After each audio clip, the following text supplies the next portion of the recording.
A new survey by Manulife reveals what many might already know. Things are more expensive and it's stressing people out. The company took the pulse of Canadians' financial well-being, and it's clear many are worried about the future, especially those with a mortgage. We get more from Phil Perkins. Inflation and interest rates aren't the only thing rising. Canadians' anxiety is too. I'm terrified.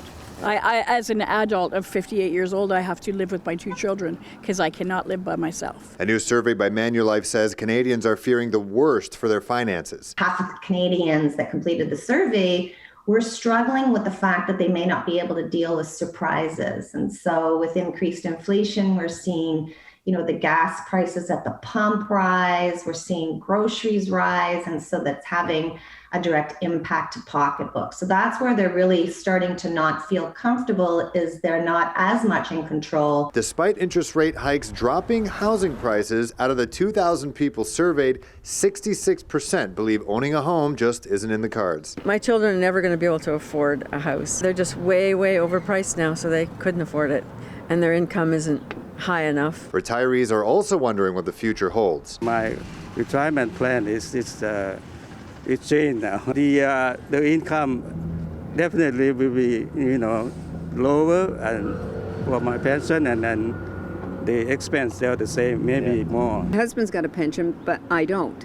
So I had saved money, but it's sort of coming to the end of it. For those who did manage to buy during the pandemic when rates were ultra low, it could be more expensive down the line. The Bank of Canada is predicting last week that people with variable mortgage rates could see payments shoot up by 45% in 2025 when it's time to renew. Additionally, 25% of respondents to the survey said they'd have to sell their home if rates continue upwards. Finance expert Dave Skirman says Canadians need to reacquaint themselves with a budget. In good times, when finances aren't quite as tight, people don't budget, and then they get into those habits.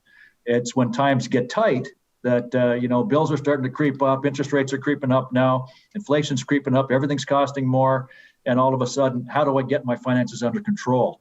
It's generally the people that budget, it's easier. Part of that includes looking at where your money goes and how you can eliminate excess payments. We'll still have a landline telephone and never use it, but you're paying $20 or $30 or $40 a month for it. Car and home insurance, another thing. Some people never check. You get a little increase every year in your car and home insurance, and you just keep paying it. Every now and then, it's nice to just take a look at 2 or 3 other companies and see if you can get a better deal out there. As for finding that first home, Dave Skirman says first-time buyers may need to look outside their desired location, turn to condos instead of a house, and be prepared to commute.